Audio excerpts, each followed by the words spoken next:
Howdy everybody, welcome back to the channel. I hope all of you are getting some drive timing on your car with spring coming. If not, I hope you're working on the car and getting it ready for it. So today I want to just talk about brake lines and doing a brake replacement on first generation Camaro or Firebird. I've got my Firebird behind me, it's a 1969. A lot of what we're going to be talking about here is going to be specific to these cars. Like most things GM, this is going to be applicable for cars through the 60s and even the 80s for some of the F-bodies.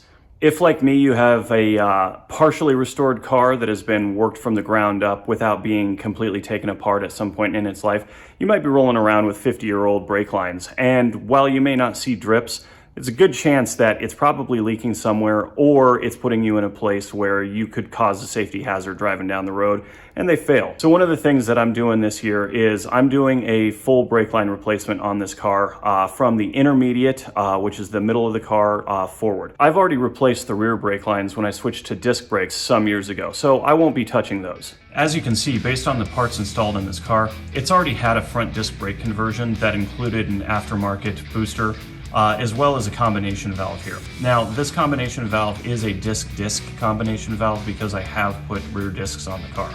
The first thing that we're going to do here at this point is start removing the combination valve from the lines, which you can see here. Like most combination valves, you'll have two brake lines in the front portion of the valve that go to your front brakes, and you'll have one larger line in the back that will go to your rear brakes and will tee just above the differential. Okay, so this is the combination valve after it's been taken out of the vehicle here. To do so, these ports up front here, this is going to be a 3/8 box end.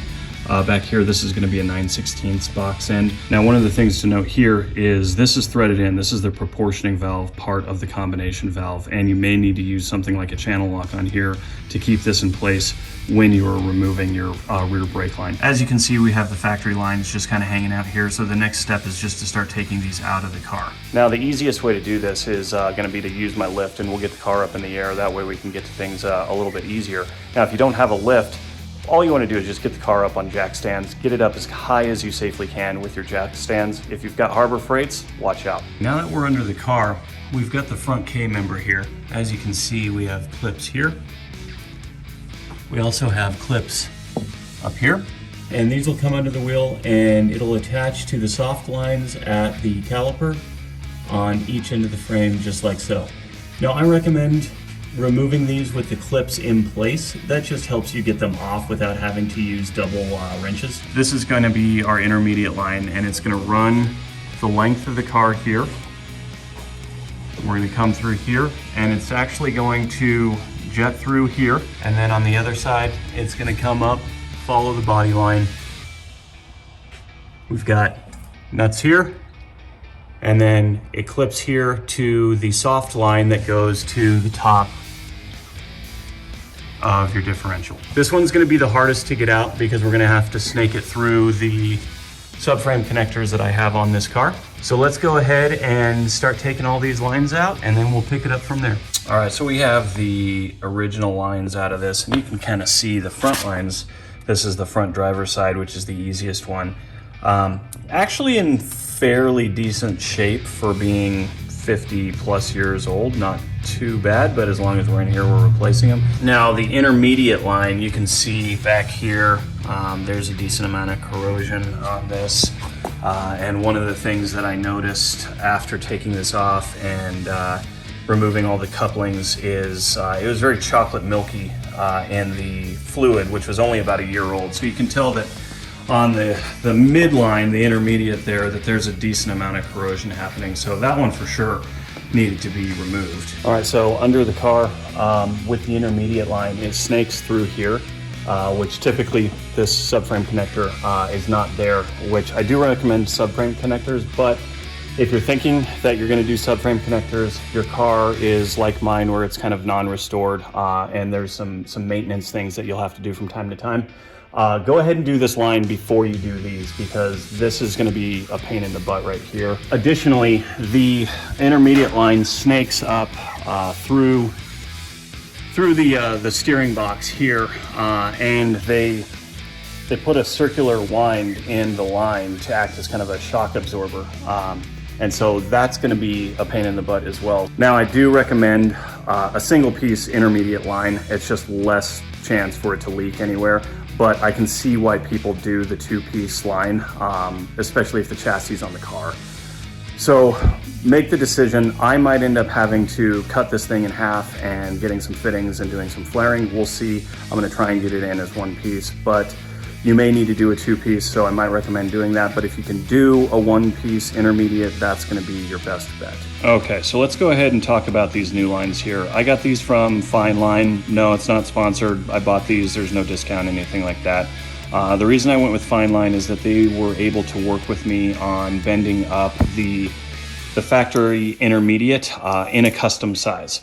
So from the factory, the 69, or it would be the 67 through 69 F bodies, and it's gonna be a lot of your early 70s stuff too. Anything that's drum car in the back at least. This line will typically be a 1/4 inch line. For disc brake application, pressure is more important than volume, and so typically you would go with a 3/16 line. So what I had them do is custom bend me the 3/16 line instead of 1/4 inch. You can see here we have, this is going to be the driver's side. This is going to be the passenger side that snakes all the way down. And then these are going to be from the master cylinder to the combination valve. So order of operations here, I'm going to start hardest to easiest. So that's going to be the intermediate line on the car, followed by the passenger side line, and then the driver's side line. And then we'll get that up to the combination valve, and we'll start getting all that mounted back up. I'm really hoping that I don't have to cut the intermediate line and put any fittings in there. If so, that'll be some ordering or some parts store run. We'll see if they have anything. Anyway, let's go ahead and get to that, and I'll keep you guys apprised of the situation. Now I have all of the lines reinstalled. It actually wasn't that bad, including that intermediate line. I did not have to split it in two. The fact that it is a 3/16 line instead of a 1/4 inch line from the factory actually made it a lot easier going in than it did coming out, especially snaking it through the subframe connectors on the car. As you can see, I've got the new master cylinder installed, the combination valve installed, and all of the lines are run to the combination valve. Now, these are factory style lines, so they're really made up to the car's proportioning valve from the factory, which differs here. So there is some forcing and some bending and such that you kind of have to do, but it's really not all that bad. So the last thing that we need to do here is bleed the system and then road test it and make any changes, look for leaks, things of that nature. One of the things I want to point out here is I have a tool installed in the combination valve where the brake light switch is. What this tool does is centers the shuttle valve in the combination valve and prevents it from moving forward and aft within the combination valve as you're bleeding the system, thus tripping the pressure circuits inside of it. So you want to have one of these installed when you're bleeding a brake system with a combination valve. If you fail to have this installed, you risk not being able to completely bleed the system. This is very important. These range from $5 to $10. You can get them on Amazon. You can get them at your local O'Reilly's, AutoZone, whatever you need. But make sure you're utilizing that. Then when you're done, just replace it with the switch. Well, that about wraps it up. All I've got to do is bleed the system at this point. I'm not going to cover that in this video, but I hope that you found this valuable, and I hope that I've earned a like and a subscribe. If you have any comments, please put them in the comments section or the community tab. I'll be monitoring there as well. You guys have a great day. Make sure you're driving your cars.